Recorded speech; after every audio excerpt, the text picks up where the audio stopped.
सभी higher secondary तलबा और तालिबात जो मेडिकल करियर में मेडिकल फील्ड में अपना करियर आजमाना चाहते हैं, बनाना चाहते हैं, उन सभी का IFR medical forum, integrated foundation for education and research, CM centre Medover, Calicut Kerala, yes India foundation, Thaiba garden institution Kolkata, Darul Haseeb mission Rajapur की जानिब से मुनाकिदा इस national level NEET UG exam orientation में मैं डॉक्टर सैयद मुजाहिद हसन आप तमाम का तहे दिल से खैर मकदम करता हूँ, आप लोगों का इस्तकबाल करता हूँ। दोस्तों, शुक्रिया सर। आज के हमारे इस ओरिएंटेशन प्रोग्राम में senior resident Gandhi medical college and hospital Hyderabad से मेहमान खुसूसी और स्पेशल गेस्ट के तौर पे रेस्पेक्टेड डॉक्टर तौसीफ अहमद साहब MBBS MD DM नेफ्रोलॉजिस्ट हमारे बीच मौजूद हैं, उस ओरिएंटेशन प्रोग्राम में हाजिर हो चुके हैं। उसी तरह से doctor Afsal MM MDS alumnus university college of medical science Delhi से ये भी आज के इस प्रोग्राम में चीफ गेस्ट और स्पेशल गेस्ट के हैसियत से मौजूद है। और उसी तरह से रेस्पेक्टेड डॉक्टर अबू बकर सिद्दीक साहब MBBS MD assistant surgeon government Tata trust hospital Kasaragod, ये तीनों भी शख्सियात का आप तमाम को नीट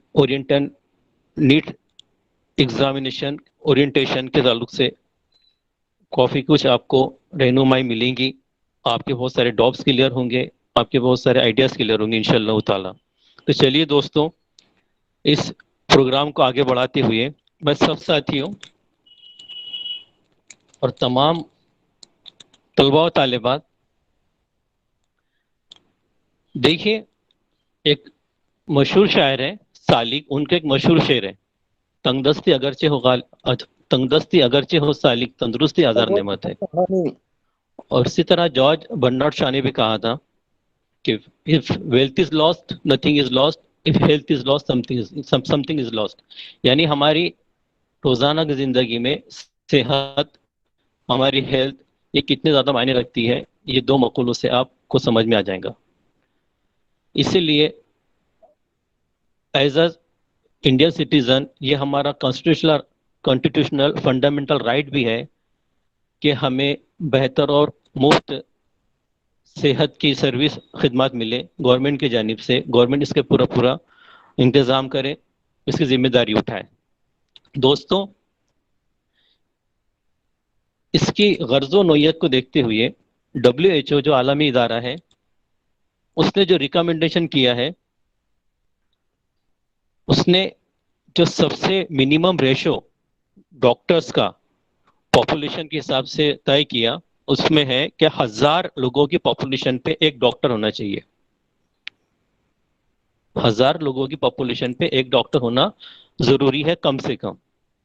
अब इस रिकमेंडेशन को कुछ कंट्रीज का हम डाटा यहाँ पे देखते हैं जिन्होंने इसको पूरा किया या उससे और भी तजावुज किया है। ऑस्ट्रेलिया को अगर देखें तो ऑस्ट्रेलिया का रेशियो है डॉक्टर्स का 3.374 पर 1000 पीपल। उसी तरह ब्राजील जो एक विकसनशील देश है, उसका भी रेशियो 1.852 पर 1000 पीपल इतना है। उसी तरह हमारा जो पड़ोसी और हमारा प्रतिद्वंदी, हमारा कॉम्पिटिटिव जो कंट्री है चाइना, उसका डॉक्टर्स का रेट है 1.49 पर 1000 पीपल। उसी तरह फ्रांस 3.227 पर 1000 पीपल, जर्मनी 4.125 पर 1000 पीपल, रशिया 3.306 पर 1000 पीपल और USA 2.554 पर 1000 पीपल। अब दूसरे कंट्रीज ने किस तरह से इस रेशो को गेन किया और उससे आगे बढ़े, जिसकी वजह से वहां के हेल्थ सर्विसेज कई ज्यादा बेहतर है। अब इनमें हम देखेंगे हमारा मुल्क, हमारा कंट्री, ये कहां पर है, कौन सी जगह पे है, कि हमने कितना रेशो गेन किए। तो हमारा रेशियो है 0.77 पर 1000 पीपल। यानी हमको जो WHO का सबसे मिनिमम रेशियो जो उसने तय किया है उस तक पहुंचने के लिए और भी हमको मेहनत की जरूरत है और भी ज्यादा सख्त कोशिशों की जरूरत है। इसके लिए हमारी गवर्नमेंट ने एक हदफ तय किया है कि आने वाले 7 साल में हम ये रेशियो को गेन करेंगे इंशाअल्लाह ताला। आज के इस ओरिएंटेशन प्रोग्राम में जितने भी स्टूडेंट्स शामिल हुए हैं, शरीक हुए हैं, उन सभी का नाम आने वाले 7 साल में डॉक्टर के रेशियो में होगा इंशाल्लाह। ये डॉक्टर APJ अब्दुल कलाम साहब ने जो इंडिया विजन 2020 लिखी थी बुक्स उनकी कि 2020 में हम जब महासत्ता होंगे, हमारा जो कंट्री है ये सुपर पावर किस तरह से होगा, तो उसमें उन्होंने हेल्थ पर भी फोकस किया था कि हेल्थ सर्विसेज को भी हमको सुधारने की बहुत ज्यादा जरूरत है। अभी हाल ही में हमारा मुल्क बल्कि सारी दुनिया ये एक महामारी, एक वबा से गुजरी है जिसने बड़ी तबाही मचाई, इंसानी जानों का बहुत नुकसान हुआ। इन सिचुएशंस में हमको डॉक्टर्स की बहुत ज्यादा कमी महसूस हुई। हम देखते हैं सेकंड वेव में, कोविड-19 के सेकंड वेव में हमारे कंट्री में कितना हंगामा मचाया, कितनी जानें गई, कितने लोग मरे।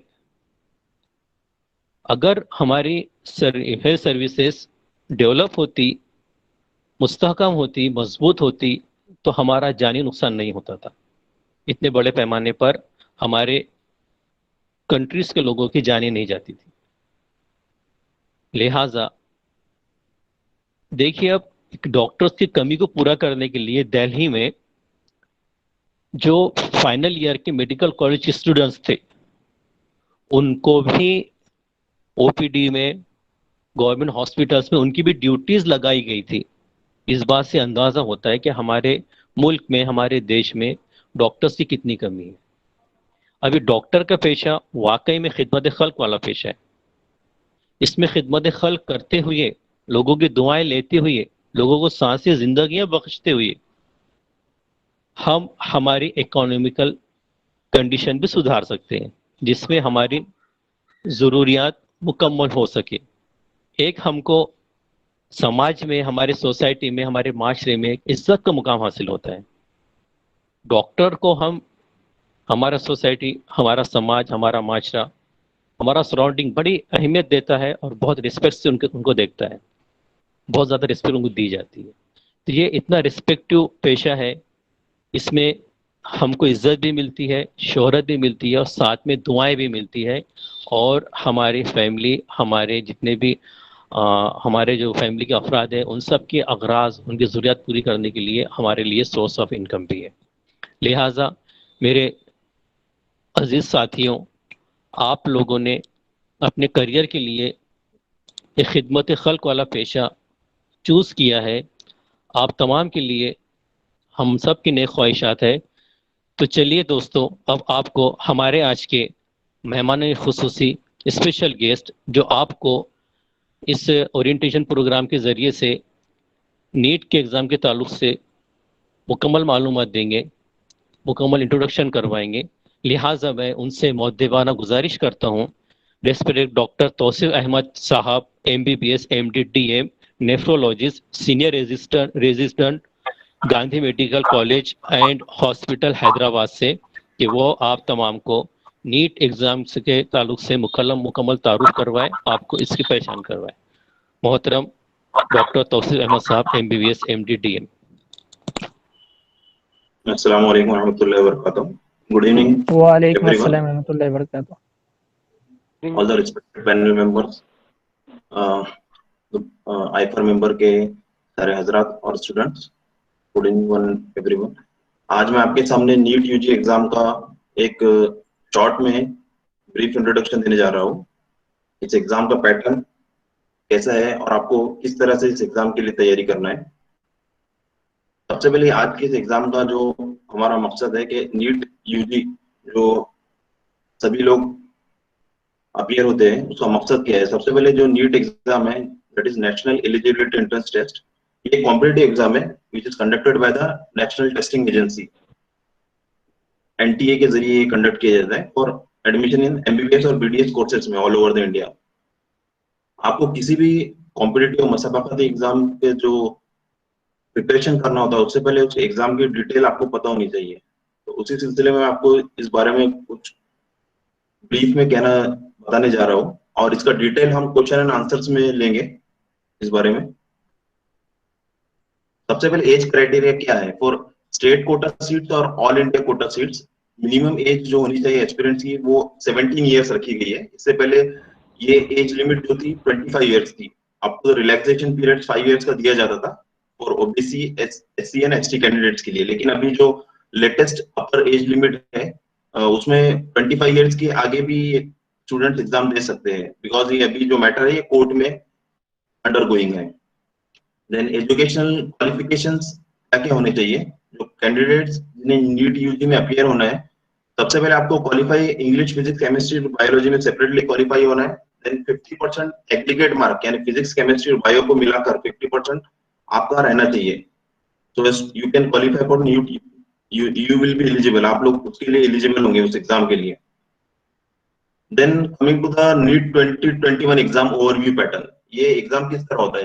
ये मोड ऑफ एग्जामिनेशन जो है, दो तरह के एग्जामिनेशन होते हैं, एक ऑनलाइन है दूसरा ऑफलाइन है। तो ये जो नीट का एग्जामिनेशन है, एग्जाम है, ये ऑफलाइन मोड में होता है। इसका ड्यूरेशन है 180 minutes. Total number of questions जो पूछे जाते हैं 180 क्वेश्चंस है। उसमें बायोलॉजी के होते हैं 90 क्वेश्चंस, उसमें बॉटनी 45, जूलॉजी 45, देन केमिस्ट्री है 45 एंड फिजिक्स 45। तो आपको हर क्वेश्चन के लिए 1 मिनट मिलता है, 180 क्वेश्चंस इन 180 मिनट्स, और इसके टोटल मार्क्स होते हैं 720 marks.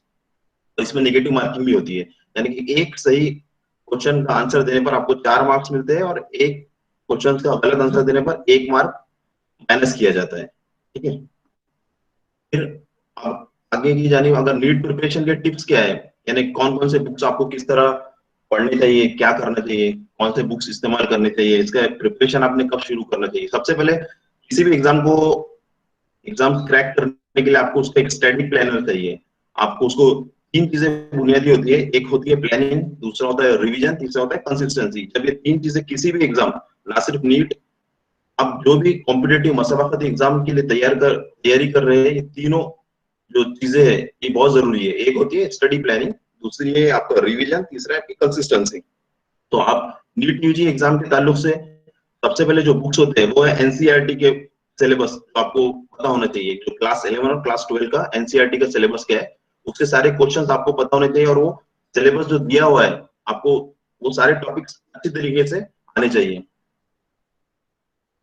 Then after syllabus we will go to the important topics to be focus on the NEET, जो बहुत ही जरूरी टॉपिक्स होते हैं एग्जाम के ताल्लुक से, जैसे फिजिक्स हो गया, केमिस्ट्री और बायोलॉजी, जिनमें से मोस्ट ऑफ द क्वेश्चंस आते हैं। जैसे फिजिक्स हो गया, उसमें मैकेनिक्स है, ऑप्टिक्स है, थर्मोडायनेमिक्स है, न्यूक्लियर फिजिक्स है।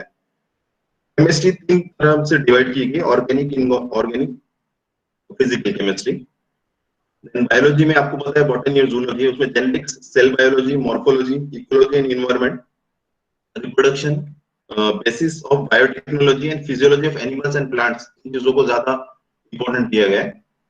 देन अभी आपको सिलेबस पता हो गया है, आपको पता है कि फिजिक्स, केमिस्ट्री, बायो आपके पास है, आपको इंपॉर्टेंट टॉपिक्स पता है, आपको अब जानना चाहिए कि आप इस चीज में से आपको क्या पढ़ना है, बुक्स कौन से आप रेफर करोगे। तो सबसे इंपॉर्टेंट चीज होती है गुड स्टडी मटेरियल। तो नीट यूजी एग्जाम का जो मेजर जंग है, यानी अगर आप 100% अगर क्वेश्चन समझते हैं, उसमें 80 to 85% questions will come from NCERT books. तो आपके एनसीईआरटी के बुक्स है वो आपको अच्छी तरीके से आना चाहिए। 11th एंड 12th के एनसीईआरटी बुक्स को आपने पूरी तरीके से अच्छे से पढ़कर उसका रिवीजन आपका होना चाहिए। वो आपका 80 to 85% का जो सिलेबस होता है वो कवर कर लेंगे, और जो बचा हुआ 10 to 15% सिलेबस होता है, 15% जो बचा है वो आप एडिशनल रीड कर सकते हो। तो सबसे बेसिक और इम्पोर्टेंट चीज है एनसीईआरटी बुक्स, ये आपको बाय हार्ट लर्न होने चाहिए 12th के। ठीक है, देन कुछ बुक्स होते हैं। सबसे पहले तो मोस्ट इंपोर्टेंट है, just now I told you that NCERT text books are most important, जो सबसे ज्यादा जरूरी है एनसीईआरटी टेक्स्ट बुक है। उसके अलावा एडिशनल 10% के लिए आप पढ़ सकते हैं, उसमें फिजिक्स के लिए कुछ बुक्स है, जैसे problem in general physics by IRODV, then Feynman lectures है, और एक कॉन्सेप्ट ऑफ फिजिक्स है बाय एच.सी. वर्मा। ये एक बहुत जरूरी बुक है, इसमें हायर लेवल के थोड़े फिजिक्स के प्रॉब्लम्स होते हैं, आप वो सॉल्व कर सकते हैं। देन केमिस्ट्री के लिए modern approach to chemical calculation, organic chemistry books है पीटर्स की। Then organic chemistry by MS. Chauhan, physical chemistry for medical entrance by OP. Tandon. ये थोड़े बहुत बुक्स है। बायोलॉजी में बाकी आपको सबसे पहले 11th और 12th का एनसीईआरटी का टेक्स्ट बुक मस्ट है, उसके बाद ही आप इसके तरफ जाना है आपको। बायोलॉजी के लिए आपके first of all NCERT text books, then objective NCERT at your finger tips for NEET, then Trueman's elementary biology है, उसमें वॉल्यूम 1 वॉल्यूम 2 आता है, then AC Dutta for botany है, और बुक्स बाय टी.एल. रायर बोल के आता है। Then coming to the subject wise, आपका जो ये होता है, जैसा मैंने भी बताया आपको अभी कि टोटल 180 क्वेश्चंस है इसमें, और 180 मिनट्स आपको मिलते हैं। इसमें से अगर आपका सबसे इंपॉर्टेंट जो सब्जेक्ट है वो है बायोलॉजी, वो डिसाइड करता है कि whether you are going to get the seat और नॉट, यानी कि आपको एमबीबीएस में दाखिला मिलेगा या ना मिलेगा, उसके लिए आपका बायोलॉजी परफेक्ट होना चाहिए। और जो बोलते हैं फिजिक्स और केमिस्ट्री, उसमें अच्छे मार्क्स लाना आपका रैंक डिसाइड करता है, that will decide your rank, आप कौन से अच्छे कॉलेज में जाएंगे, ठीक है। देन नीट यूजी की जब अपन प्रिपरेशन करते हैं तो एक होता है इसमें स्टडी जो चाहिए, हमें स्मार्ट स्टडी चाहिए, ठीक है। तो स्मार्ट स्टडी के लिए आपको एक प्लानिंग चाहिए कि आपको किस तरह से आप अपना टाइम टेबल बनाते हैं। So coming to the time table, आपको सबसे पहले स्टडी टाइम टेबल बनाना है किसी भी चीज के लिए, कोई भी एग्जाम के लिए। तो इस नीट के लिए आपको अपना टाइम टेबल डिवाइड करना है कि भाई आप सबसे पहले आज से अगर आप स्टडी चालू कर रहे हैं, if you are in 11th, अगर आप 11वीं में है, आपको 2 साल के बाद एग्जाम देना है, तो आपको 2 साल का एक टाइम टेबल चाहिए। अगर आप 12th में है, कोई बात नहीं, ज्यादा देर नहीं हुई, आप अभी भी कर सकते हैं, आपको 1 साल का टाइम टेबल बनाना है। और अगर आप रिपीट कर रहे हैं तो उसको लिए भी आपको 1 साल का टाइम टेबल बनाना है। इसके लिए आपको सबसे पहले चाहिए कि एक कैलेंडर और डायरी बनाना है, आपको अपनी प्रायोरिटी सेट करना है, और आपको अपनी स्टडी ड्यूरेशन जो आवर्स होते हैं वो सेट करने हैं। Then coming to the NEET sample paper और प्रीवियस ईयर क्वेश्चन, जो सबसे ज्यादा जरूरी इसमें है, आपको नीट सैंपल पेपर,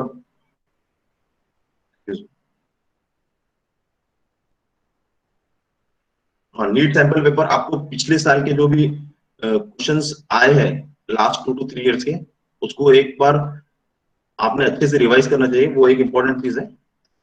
इन नोट्स प्रिपरेशन, तो किसी भी एग्जाम को प्रिपेयर करने के लिए, पर्टिकुलर नीट यूजी के लिए आपको नोट्स बनाने की बहुत ज्यादा, यानी इसमें ये आपके एग्जाम के पॉइंट ऑफ व्यू से काफी हेल्पफुल होता है। और आपका रिवीजन जब आप लास्ट मोमेंट पर होते हैं तो आपका काफी टाइम सेव होता है because of this notes. Then how to proceed, इसे अभी नीट यूजी जब आप प्रिपेयर कर रहे हैं तो उसमें 2 चीजें होती है, एक तो आपका होता है स्ट्रॉन्ग पॉइंट्स और एक होता है वीक पॉइंट्स। तो स्ट्रॉन्ग सब्जेक्ट आपको पॉइंट आउट करना है कि आपके स्ट्रॉन्ग सब्जेक्ट क्या है और आपके वीक सब्जेक्ट क्या है, और आपको किस तरीके से उन्हें डील करना है।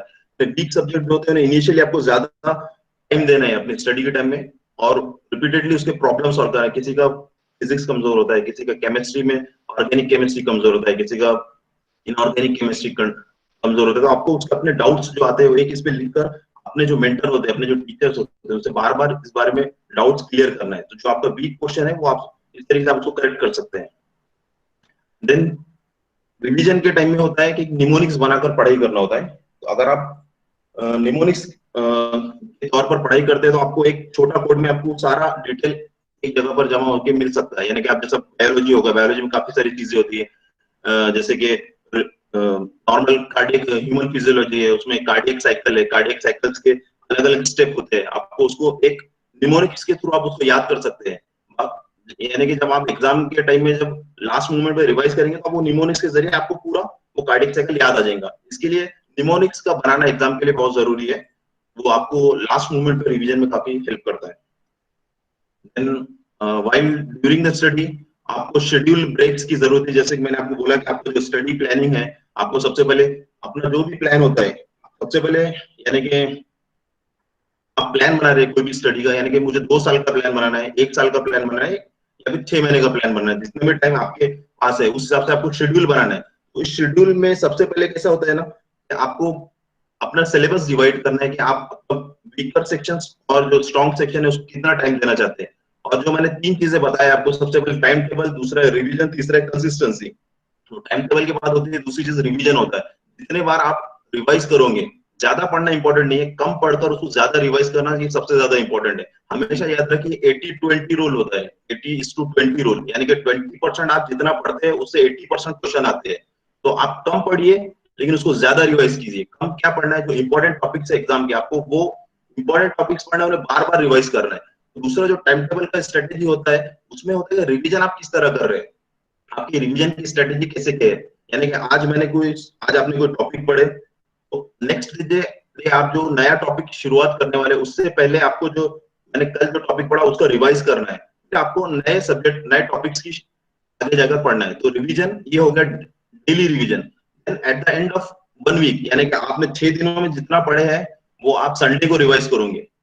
पहले पहले जो होता है रिवीजन के लिए टाइम लगता है, लेकिन आप जब वो बार बार चीज उसको रिवाइज करते हैं तो आपको टाइम कम होने लगता है। यानी कि मुझे फर्स्ट टाइम रिवीजन के लिए समझो 5 घंटा लग गया, 4 घंटा लग गया, तो मैं दूसरी बार रिवाइज करूंगा तो फिर 3 घंटे लगेगा, तीसरी बार रिवाइज करूंगा तो 2 घंटे लगेगा। इस तरह आप जितने बार रिवाइज करोगे वो आपका जो मेमोरी होता है, मेमोरी में वो कंसेप्ट फिट हो जाते हैं और आपको जो रिवीजन का टाइम होता है कम आपको लगता है। इस तरह आपको होता है डेली रिवीजन, दूसरा होता है वीकली रिवीजन, तीसरा होता है मंथली रिवीजन। यानी कि आपने पूरे मंथ में कितना पढ़ा है उसको आपको एक दिन डिवोट करना है कि मैं सारा मंथ का एक बार रिवाइज करूंगा। तो ये हो गई रिवीजन की स्ट्रेटेजी। और जो एक तो मैंने नोट्स का बताया, दूसरा रिवीजन, और तीसरी इंपॉर्टेंट चीज है कि take care of your health. सबसे आपका जो इंपॉर्टेंट चीज है कि स्लीप पैटर्न जो है वो अल्टर नहीं होना चाहिए। बहुत से लोग होते हैं कि कुछ लोग होते हैं कि वो रात भर, यानी उनको होता है कि यार नाइट आउट करते हैं, यानी सारी रात पढ़ते दिन में सोते हैं, किसी को दिन में पढ़ना है। तो आपके हिसाब से बेटर जो स्ट्रेटेजी है आपको वो बनाना है, और अपनी सेहत का ध्यान रखते हुए आपको वो स्ट्रेटेजी बनाना है। सबसे इंपॉर्टेंट चीज आज के दौर में हेल्थ है, आपको उस पर सबसे ज्यादा ध्यान देना है। और दूसरी चीज होती है किसी भी एग्जाम को प्रिपेयर करते समय आपका जो स्ट्रेस लेवल होता है, स्ट्रेस लेवल कम करने के लिए आपको भी कुछ बुनियादी इकदाम लेना होते हैं। जैसे कि मेडिटेशन होता है, सबसे बेस्ट मेडिटेशन तो आप सभी को पता है नमाज है। उससे आपका जो टाइमिंग होता है, जो आपका शेड्यूल होता है वो भी फिक्स होता है कि आप नमाज के हिसाब से अपने स्टडी ड्यूरेशन को डिवाइड कर सकते हैं। फजर से जोहर के बीच में आप कितना पढ़ रहे हैं, जोहर से असर के बीच में आप ब्रेक ले रहे हैं, असर से मगरिब, मगरिब से ईशा और ईशा से कुछ देर। तो बेस्ट टाइम मेरे हिसाब से तो होता है कि फजर से पहले या फजर के बाद आप पढ़ो, अर्ली मॉर्निंग बेटर होता है। तो आपको सेहत का ध्यान रखते हुए अपने शेड्यूल को बनाना है। देन कुछ कॉमन मिस्टेक्स होते हैं जो कैंडिडेट्स को अवॉइड करना चाहिए ड्यूरिंग नीट प्रिपरेशन। एक तो सबसे इंपॉर्टेंट चीज है कि बहुत से लोग टाइम टेबल बनाकर छोड़ देते हैं, तो not following the time table ये सबसे बड़ी मिस्टेक है।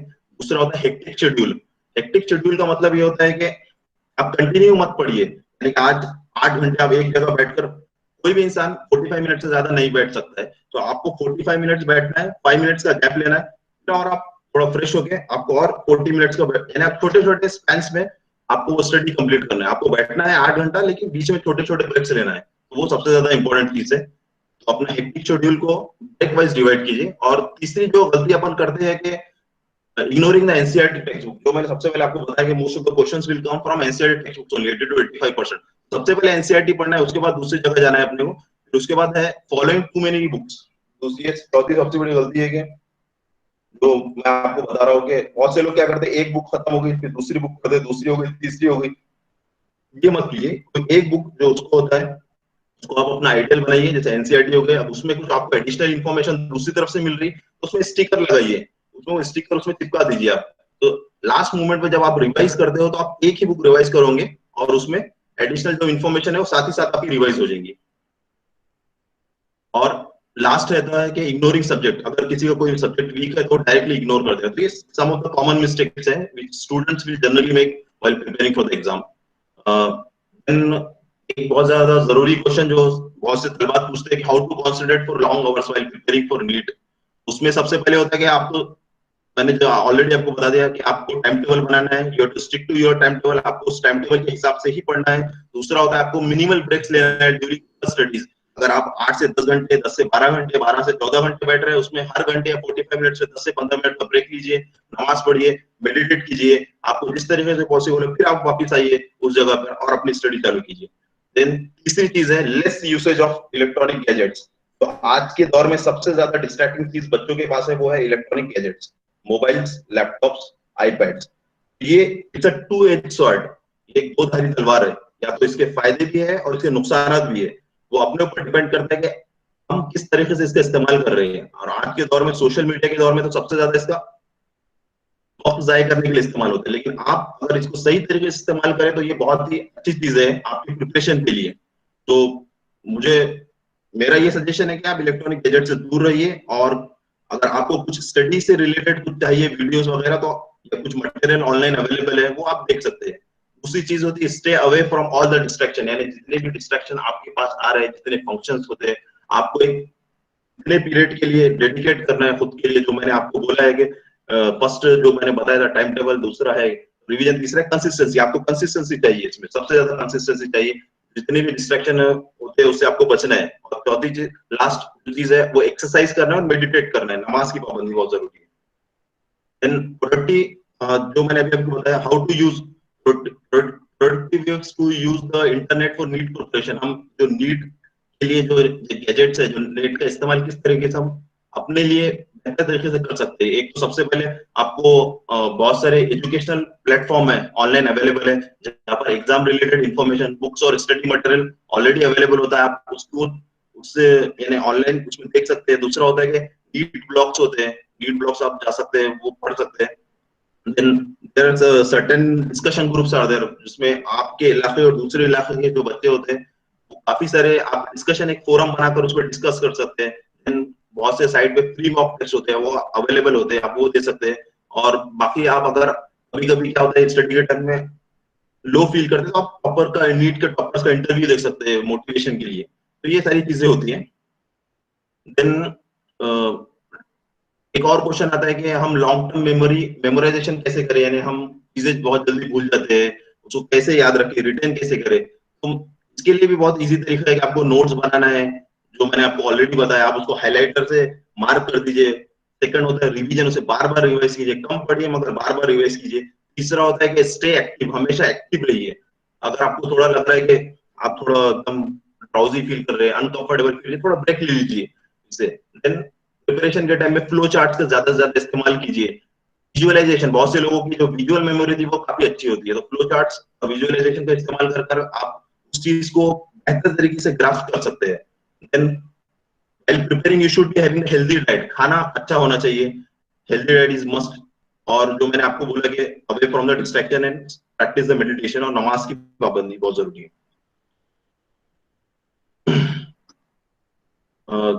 मेरा जो आज का लास्ट में पॉइंट बोलने जा रहा हूँ, मुझे एक्चुअली 15 मिनट का ही टाइम था। फीचर्स ऑफ गुड रिविजन जो है, इसमें आपको एक सिंपल और इजी, जो आप रिवाइज करते हैं कोई भी चीज को, उसमें जो आपको होता है कि वेल ऑर्गेनाइज और सिक्वेंशियली अरेंज होना चाहिए। प्रॉपर तरीके से आपके पॉइंट्स अरेंज होने चाहिए। जो पॉइंट्स आप बना रहे हैं वो ब्रीफ होने चाहिए, इंपॉर्टेंट पॉइंट्स होने चाहिए, जैसे कि फॉर्मूले होते हैं, शॉर्टकट होते हैं, और उनको अच्छी तरीके से हाईलाइट करना चाहिए। और हैंड रिटन नोट्स आर सबसे ज्यादा इंपॉर्टेंट, हैंड रिटन नोट्स होते हैं।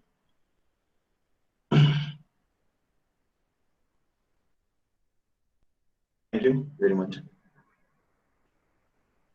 आगे की क्वेश्चन हम आगे क्वेश्चन में लेंगे। बहुत बहुत शुक्रिया doctor Tauseef sir. Next chief guest मोहतरम डॉक्टर अफसल साहब, MMMDS, alumnus university college of medical science Delhi से गुजारिश करता हूं कि वो आप तमाम को I can in motivational word से सरफराज करें, मुस्तफिद करें। Doctor Afsal sir. Before, like, सबसे पहले, before we enter into any competitive exam or any, before we taking any decision, एक doubt आता है, ये मेरे को कर सकते हैं नहीं कर सकते हैं। So ये क्रैक करने के लिए मेरे को मेरा खुद journey, I just want to explain my journey initially. Actually मैं एक नॉर्मल परिवार से हूँ, नॉर्मल एक लोअर क्लास फैमिली से हूँ। ये नॉर्मल गवर्नमेंट स्कूल से, गवर्नमेंट एडेड स्कूल से पढ़ाई किया था, स्कूलिंग किया था। तो मलयालम मीडियम से, नॉर्मल मलयालम मीडियम से किया था सब। तो जब मैंने 10th पास किया, उसी वक्त आगे पढ़ने की शौक ज्यादा था, लेकिन कुछ वे नहीं था, लाइक फाइनेंशियली बैकअप नहीं था मेरे को आगे जाने की, वो थोड़ा सा मुश्किल था। सो मैंने ये इनके लिए कुछ वेज ढूंढा। मैंने then I reached in the CM centre from there I got the orientation guidance and everything, and finally I completed my 12th and entered into the stream of dentistry.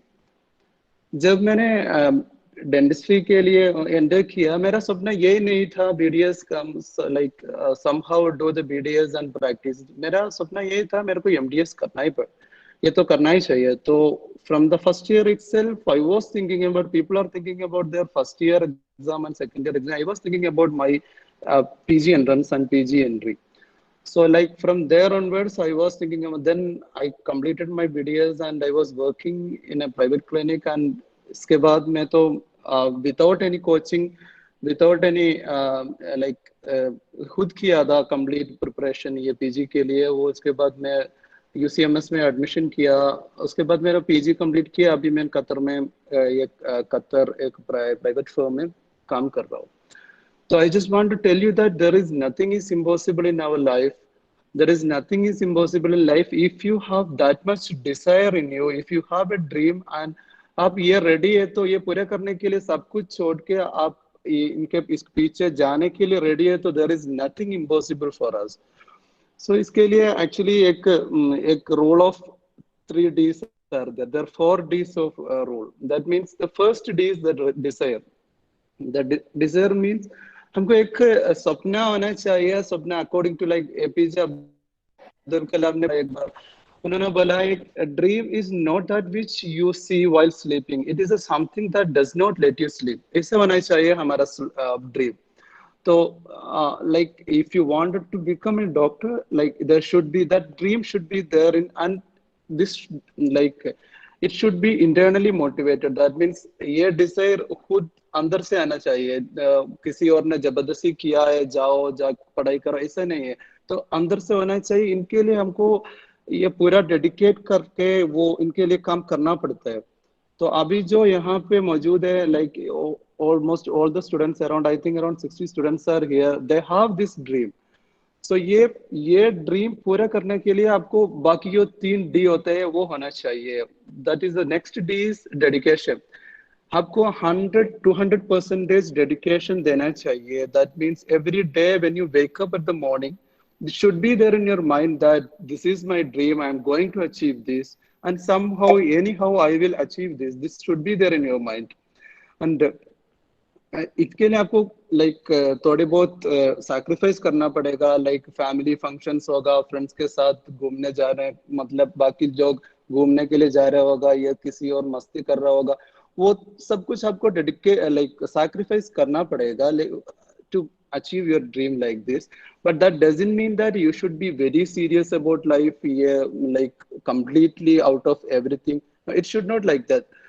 Whenever you are studying or whenever you are sitting for the study, you should be into that 100%. They should be there into the studies. And in dedication के अंदर होता है आपका hard work. Hard work means like ये तो for every this kind of exam there should be a smart work, but hard work should be there. That like there is no substitute for hard work, so there is no shortcut to success. This is the motto actually. So ये हमारा जो Dzire है, dream है, वो पूरी करने के लिए सब 100% डेडिकेशन से काम करना पड़ेगा। इसके बाद आपको हाँ होना चाहिए determination.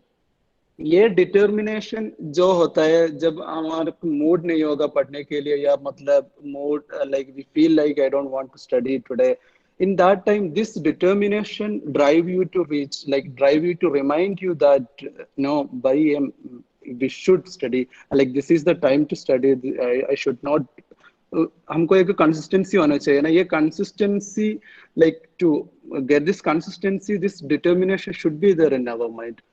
And it is about what you need to do, like whether you feel it like or not. And then the last thing is discipline. एक disciplined life होना चाहिए during the entire preparation. Like you should, if you are following a timetable, try to follow that timetable the entire time, like entire duration of the preparation. And you should you should like loyal to the discipline also. Like if you are like started studying and preparing for 1 week and then you stopping for 2 weeks, it should not be there. It should be every day, every time. And take my word, if you are preparing like this, and if you are really dreaming like this, you definitely achieve your goal. And there is nobody can stop you until and unless you stop yourself. So thank you so much, and all the very best to everyone for the success journey. Thank you. शुक्रिया doctor Afsal sir, बहुत अच्छे अंदाज में आपने बच्चों को motivation किया और आपकी वाकई में सक्सेस जो स्टोरी है ये बहुत ज़्यादा इंस्पायरेशनल है और बहुत ज़्यादा इससे बच्चे इंस्पायर भी हुए होंगे। दोस्तों, जब एक नेपोलियन बोनापार्ट सेंट हेलेना में जब फतह करने के लिए गया था, तो जब उसका जहाज किनारे लगा, नेपोलियन बोनापार्ट जब जहाज से उतरने लगा तो उसका पैर फिसल के वो औंधा गिर गया। और उस वक्त का जो सुपरस्टिशियस ये बात थी कि अगर इस तरह की अगर कोई इंसिडेंट होता है तो वो अपशगुन माना जाता था। सारी फौज का हौसला शिकन हो गया कि हमारे से पता लग गिर गए। उस नेपोलियन बोनापार्ट उठा, अपने कपड़े झटका, साफ किया और सबके चेहरे पढ़ लिया कि ये लोगों का जहन में ये एक निगेटिव पॉइंट आ गया है कि हम अब जंग हारने वाले हैं। तो नेपोलियन बोनापार्ट ने तो तारीखी अल्फाज कहे, कहने लगा कि अरे वाह, देखो इस सरजमीन ने मुझे गले लगाया है, मेरा वेलकम किया, मुझे इस्तकबाल किया है, जरूर फतह हमारी ही होगी। उसके ये अल्फाज थे कि पूरे फौज का हौसला जो टूट चुका था वापस से गेन हुआ, वापस से बढ़ा और फिर वो ऐसी लड़ाई लड़े, इतने दिल जान से उन्होंने बैटल किया, लड़ाई की और वो लोग फाते हुए। यही कहानियों से हमारा हौसला बढ़ता है। और हमारे पास में अभी डॉक्टर अफसल साहब की तो खुद लाइफ थी, वाकई में बहुत ही उनका स्ट्रगल रहा और वो अपने टारगेट तक पहुंचे। लिहाजा चलिए दोस्तों, नीट एग्ज़ाम को लेके आप लोगों के जहन में जो भी शक व शुबात है, जो भी अंदेश है, जो भी खदशात है, आपके लिए अब क्वेश्चन आवर का सेशन शुरू होता है। आप बिला झिझक अपने अंदर का हेजिटेशन निकाल के अपने सवालत पूछिए, अपने कंसेप्ट क्लियर कीजिए। हमारे तीनों भी मेहमान डॉक्टर तौसीफ साहब, डॉक्टर अफसल साहब और डॉक्टर अबूबकर सिद्दीक साहब आपके तमाम सवालों के जवाब देंगे। Now start. बेस्ट बुक कौन से है? जैसे कि मैंने बताया कि एनसीईआरटी के टेक्स्ट बुक आपको पढ़ना है। एनसीईआरटी का जो 80 to 85% जो आपका सिलेबस है नीट का, वो एनसीईआरटी के थ्रू ही आता है। तो आपको एनसीईआरटी के सारे टेक्स्ट बुक 11th और 12th के, चाहे वो बॉटनी हो, जूलॉजी हो, फिजिक्स हो, केमिस्ट्री हो, तरीके से आपका बाय हार्ट वो लर्न होने चाहिए और उसके नोट्स आपको प्रिपेयर करने हैं, ताकि आपको जो मेजर क्वेश्चंस है, जो ज्यादा जो क्वेश्चंस है 80 to 85% वो उसी में से आने वाले हैं। अगर उसके बाद आप तो अदर बुक्स है, जैसे फिजिक्स की मैंने आपको बताया कि कंसेप्ट्स ऑफ फिजिक्स है, वॉल्यूम 1 वॉल्यूम 2 आती है एचसी वर्मा की, वो एक अच्छी किताब है। उसमें जो फिजिक्स के जो अलग-अलग क्वेश्चन, ये हायर लेवल के क्वेश्चन है, तो अगर आप वो हायर लेवल के क्वेश्चन आप प्रैक्टिस करते जाते हैं और एग्जाम में आपको उससे कम लेवल के भी क्वेश्चन आते हैं, तो इजीली उसको सॉल्व कर सकते हैं, क्योंकि आपको हर एक क्वेश्चन के लिए 1 मिनट देना है। आपको 1 मिनट में वो क्वेश्चन सॉल्व करके उसको आंसर करके मार्क करना है। और उसी तरह हीरोडोव बोल के एक प्रॉब्लम थी, जनरल फिजिक्स एक बुक है, दूसरी एक कांसेप्ट है, और केमिस्ट्री में कौन सी बुक नहीं समझ में आया?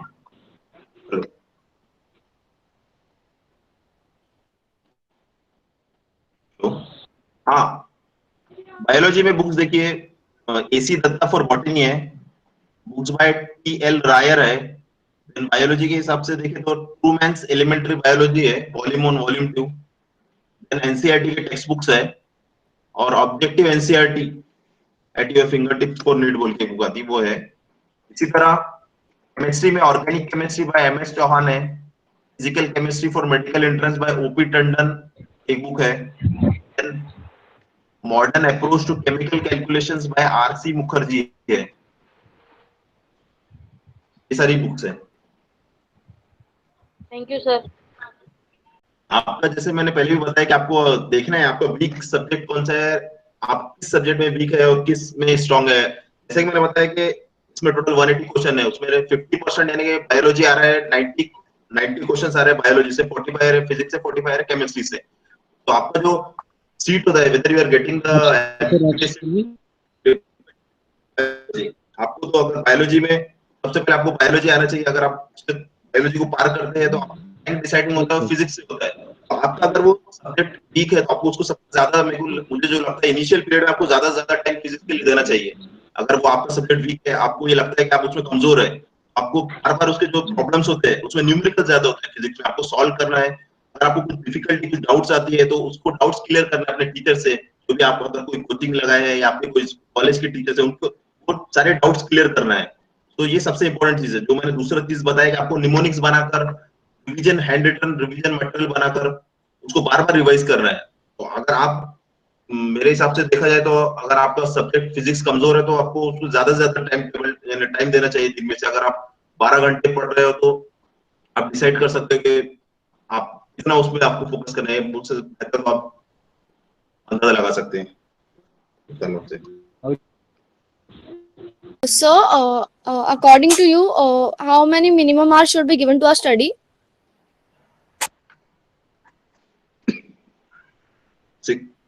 8 hours should be 12 to there. 14 yes. Approximately. Go ahead. 8 hours should be there. The rest will be depends upon you. Yes, maximum And can vary, but one more- minimum. like minimum like 8 hours means that will around, including rest, it will be like 10 hours. But 8 hours like study should be there. Minimum. The rest you can depends upon the person. If a person is a little weak on one subject, he can take little more, right? Like in that way, that this strategy you cannot copy from a person to other person. It should, like, once you start with the preparation, you will know what is your strategy which is apt to you, that you can follow that one. You cannot copy from one person to other. Yes. Dr. Tausif, if you want to add something, you can. Yeah, that's all.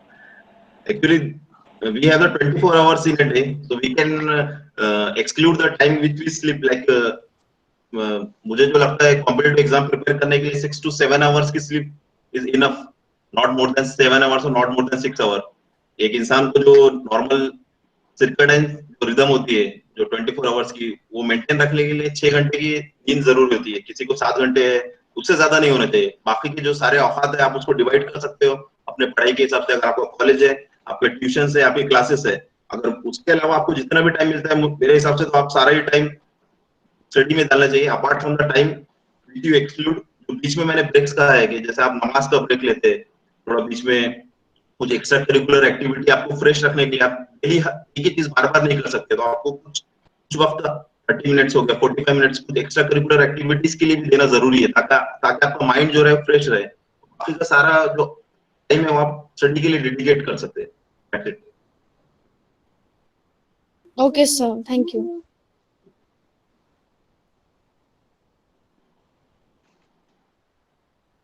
पूछिए। So I want to ask, by only doing self-study, can we crack NEET, or coaching is required or important?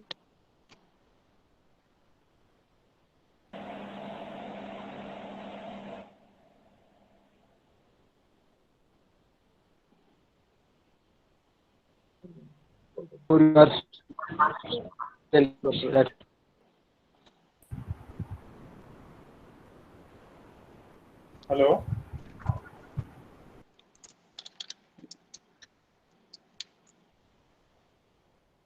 Doctor Tauseef साहब, doctor Afsal साहब, doctor Abubakar साहब, please give the answer.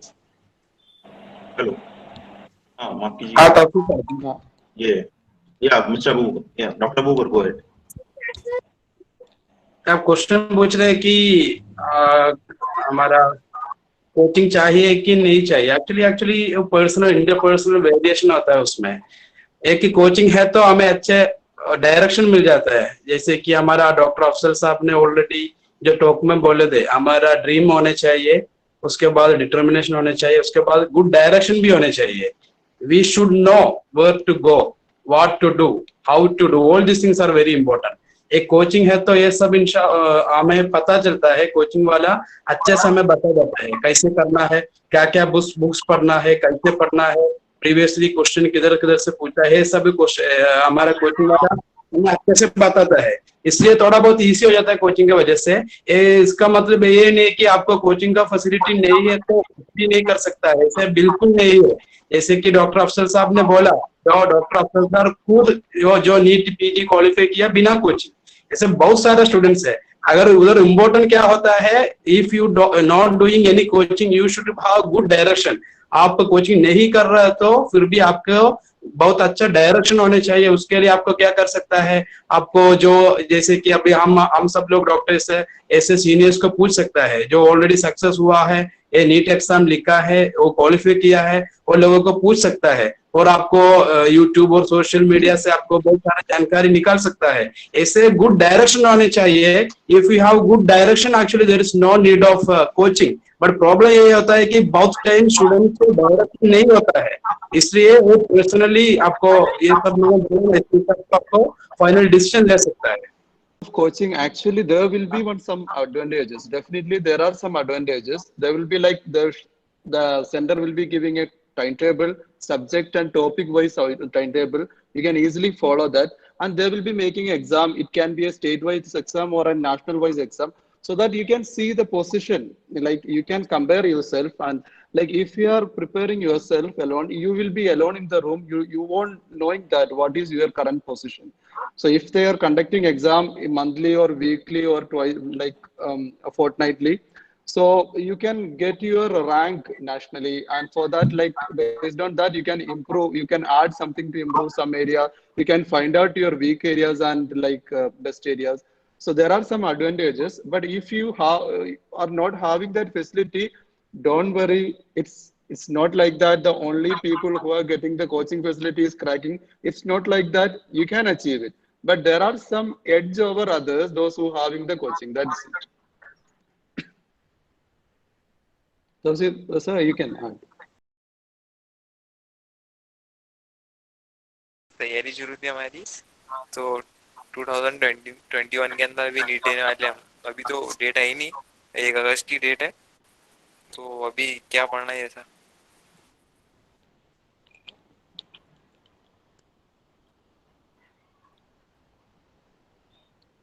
Hello, आप 12th fresher है या आप repeater है? Fresher. Fresher है।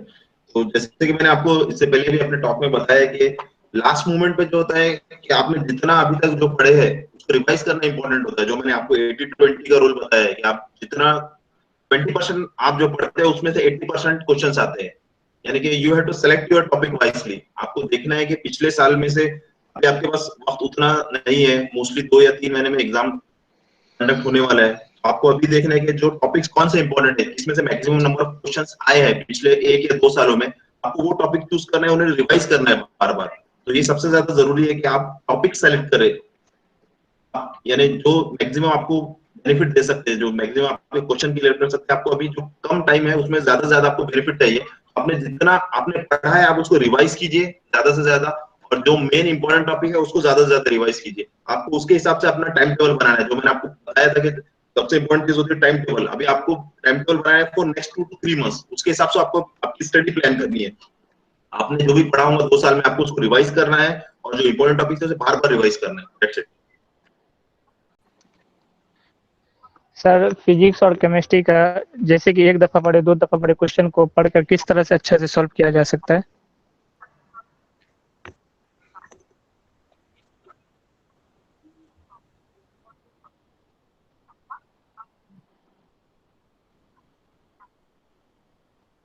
Yes, Dr. Afzal, please. And actually, I think he is good with Hindi. You can explain it. That is very. What was the question? I didn't get it. आप क्या question पूछा आपने? आप उसे repeat कर सकते हैं एक बार? जी सर। सर कहना है कि जैसे कि फिजिक्स और केमिस्ट्री का न्यूमेरिकल होता है, तो क्वेश्चन को अगर मैं 1 से 2 दफा पढूं तो उसके बाद किस तरह से उसको सॉल्व कर सकते हैं? आपको देखिए फिजिक्स और केमिस्ट्री जो होता है, एक होता है कंसेप्ट बेस्ड क्वेश्चन होता है और एक होता है मेमोरी बेस्ड। फिजिक्स और केमिस्ट्री होता है वो सबसे ज्यादा कंसेप्ट बेस्ड क्वेश्चन होते हैं, और अपना जो जूलॉजी और बॉटनी है वो है मेमोरी बेस्ड क्वेश्चन। तो आपको कंसेप्ट, बेसिक कंसेप्ट किसी भी चीज के पता होने चाहिए। आपको सबसे ज्यादा अपना जो टाइम डिवोट करना है फिजिक्स में, केमिस्ट्री में, जैसे मैंने बताया ऑर्गेनिक, इनऑर्गेनिक और फिजिकल केमिस्ट्री है। Physical chemistry is as good as, वो जो होता है फिजिकल केमिस्ट्री वो फिजिक्स की तरह ही होता है। तो आपको जो बेसिक कंसेप्ट है वो आने चाहिए। आपको सबसे ज्यादा टाइम उसमें आपका डिवोट होना चाहिए। उसके बाद आप उसको मेमोराइज कर सकते हैं, यानी कि आप उसको जो मैंने आपको बताया था उसके जो बेसिक फार्मूलाज है उसको लिखकर रिवाइज कर सकते हैं, और वो बेसिक कंसेप्ट के जरिए आप अपने जो क्वेश्चंस है उसको हल कर सकते हैं। Yes doctor Abu Bakar, you can add something. Thank you. हाँ जी, actually for NEET no, actually most importantly जैसे कि तौसीफ सर ने पहले ही बताया था आपको 180 क्वेश्चंस आर देयर, उसमें 90 questions are from biology, 90 questions are from biology, rest 90 questions are from physics plus chemistry.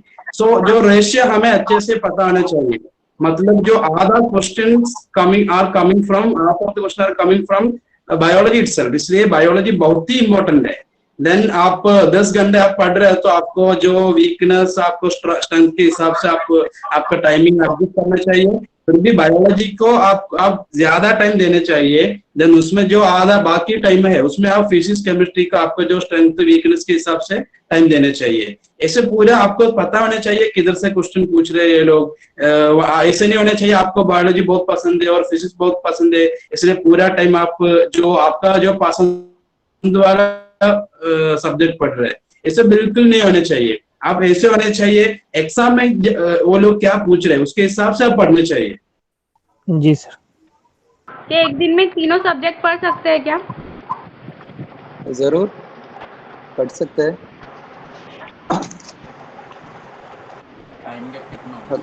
Sir time gap hello? कितना होना चाहिए तीनों का सब्जेक्ट?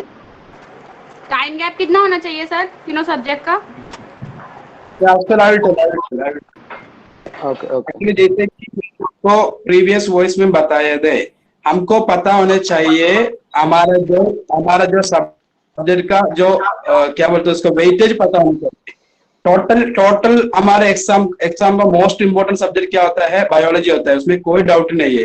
क्योंकि वाई बायोलॉजी होता है क्योंकि 50% of the questions they are asking from biology, इसलिए 3 subjects are there, biology, physics, chemistry. 50% questions किधर से आ रहे? बायोलॉजी से आ रहे हैं, इसलिए बायोलॉजी को हमें ज्यादा वेटेज देना है। उसके बाद 2 सब्जेक्ट है, एक फिजिक्स है, एक केमिस्ट्री है। फिजिक्स को 25% वेटेज है, केमिस्ट्री को 25% वेटेज है, बायोलॉजी को 50% वेटेज है। ये हमें पता होना चाहिए। इसके हिसाब से हमारा जो टाइमिंग हमारा जो टाइम इन्वेस्टमेंट इसके हिसाब से होने चाहिए। प्लस हम ये थोड़ा बहुत हम ये भी देखने चाहिए हमारा स्ट्रेंथ किधर है। जैसे कि आप केमिस्ट्री में बहुत स्ट्रांग है तो आप केमिस्ट्री में ज्यादा टाइम देने का कोई जरूरत नहीं है। अगर आप फिजिक्स में थोड़ा बहुत वीक है तो ज्यादा टाइम फिजिक्स को दे दीजिएगा। इसलिए ये सब देख के वेटेज, जो सब्जेक्ट का वेटेज देख के, उसका अंदर भी हर सब्जेक्ट में बहुत सारे चैप्टर्स होता है, हर चैप्टर्स को बहुत अलग अलग वेटेज होता है। ये कैसे पता चलेगा? आपको प्रीवियस ईयर क्वेश्चन से एक बार पढ़ने पड़ेगा 5 साल का, और मैक्सिमम 10 साल का प्रीवियस ईयर क्वेश्चंस पढ़ लीजिएगा। उसके बाद आपको समझ में आ जाएगा ये लोग किधर से पूछ रहे हैं, क्वेश्चन पूछ रहे हैं।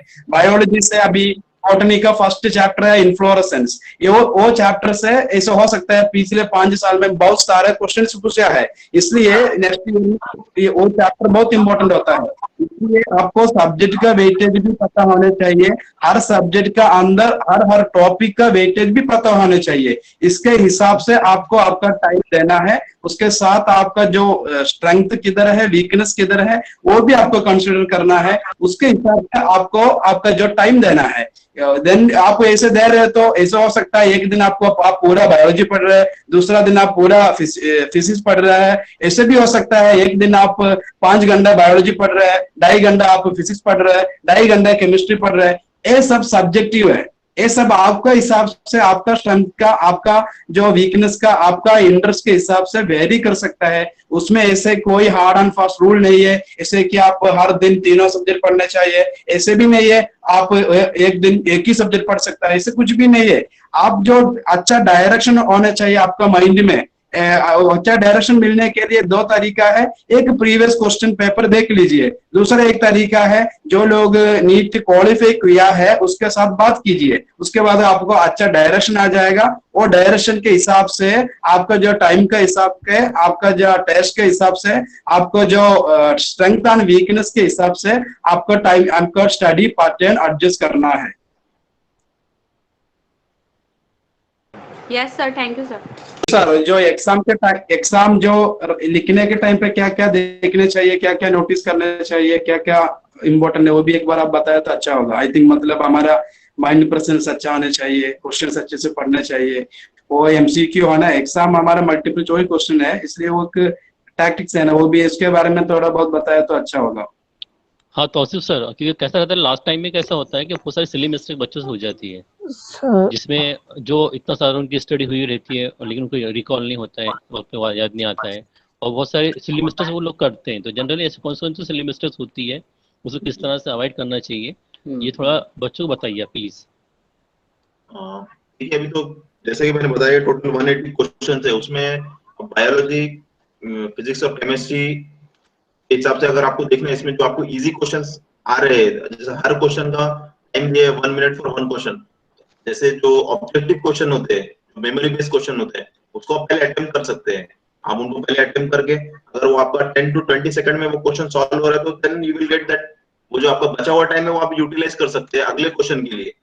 जैसे कि अगर आप पहले अगर बायो से स्टार्ट कर रहे हैं, उसमें आप अगर सारे क्वेश्चन सॉल्व कर रहे हैं और आपको उसमें कम जो आपका जो टाइम बच रहा है, वो आप दूसरे इसमें इस्तेमाल करके फिजिक्स और केमिस्ट्री में उस टाइम का इस्तेमाल कर सकते हैं। और रही बात सिली मिस्टेक्स की, तो सबसे इंपॉर्टेंट चीज होती है क्वेश्चन को अच्छी तरीके से पढ़ना, और उसके बाद होता है उसके ऑप्शंस को अच्छी तरीके से पढ़ना। अगर जैसे कि मैंने आपको पहले बताया, ये जो एग्जाम है इसमें ये होता है, इसमें एक अगर आप सही आंसर मार्क करते हैं उसके 4 मार्क्स मिलते हैं, और अगर गलत के -1 होता है। इसमें एक्यूरेसी बहुत ज्यादा इंपॉर्टेंट है। लास्ट 2 इयर्स में जो एग्जाम पैटर्न देखा गया है, उसमें हायर बच्चे जो है काफी ज्यादा नंबरात ले रहे हैं। इसका मतलब जो एग्जाम का पैटर्न है वो काफी इजी क्वेश्चंस आ रहे हैं, इसके लिए बच्चे ज्यादा से ज्यादा नंबर ले रहे हैं। 720 आउट ऑफ 720 आपने देखा है, बहुत से बच्चों ने हासिल किया है एग्जाम में।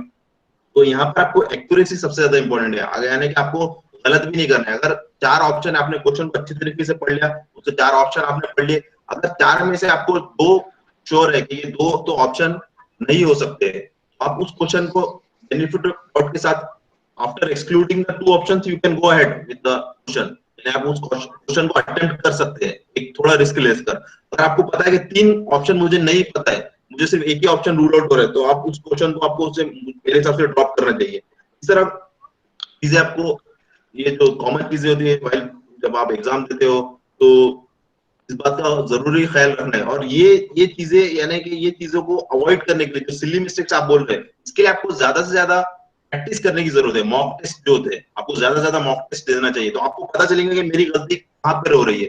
यानी कि जब आप मॉक टेस्ट दे रहे हैं, तो आप उस मॉक टेस्ट को समझिए कि मैं रियल एग्जाम दे रहा हूँ, कि मैं मेरे एग्जाम देने जा रहा हूँ, यही नीट में आने वाला है, और यही 180 क्वेश्चन 180 मिनट्स में मुझे नीट में भी देना है। तो आप वो सीरियसनेस के साथ जब वो एग्जाम देते हो, आपको पता चलता है कि आपकी गलती कौन से सेक्शन में, आपने कहाँ पर सिली मिस्टेक की है, उसी तरह आप वो मिस्टेक नेक्स्ट एग्जाम में अवॉइड कर सकते हैं। तो ज्यादा से ज्यादा आप टेस्ट दीजिए, मॉक टेस्ट दीजिए। बहुत सारे टेस्ट अवेलेबल है, अगर आपने कोई टेस्ट सीरीज लगाई है, कोई कोचिंग लगाई है, फ्री ऑनलाइन मॉक टेस्ट होते हैं काफी सारे, उन्हें बार बार दीजिए ताकि आपके जो मिस्टेक्स है वो रेक्टिफाई हो जाए। जी सर। जी पूछिए सर ये पूछना है कि बहुत सारे स्टूडेंट फर्स्ट अटेम्प्ट में बहुत सारी गलतियां कर देते हैं, तो वही बताना है कि हम लोग क्या गलती ना करें कि फर्स्ट अटेम्प्ट में हो सके।